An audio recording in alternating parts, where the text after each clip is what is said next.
সরকার যখন 2টা বিয়ের অনুমতি দেয়। रुको जरा। কি ব্যাপার, তুমি এখনো ঘুমাওনি? না। কিন্তু কেন? তুমি সত্যি বলো তো, এত রাতে তুমি বাইরে কি করো?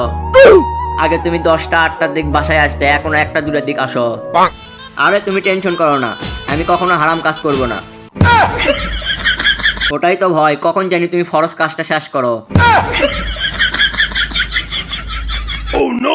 ওটা করা যায় না, সরকার যেহেতু অনুমতি দিয়েছে ওটা করতেও পারি। তার মানে তুই আরেকটা বিয়ে করবো? আমার সত্যি না, বাদ কি লাগবো?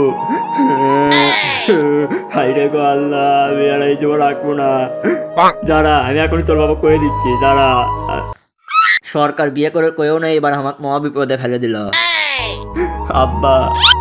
কি আছে মা, তুমি কান্না করতেছো কেন? আপনার বেটা বলে আরেকটা বিয়ে করবি।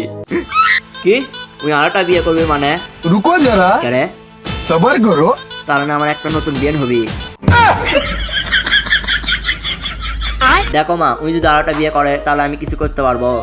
কথায় আছে না, গাছও সিংকে ফলও সিংকে।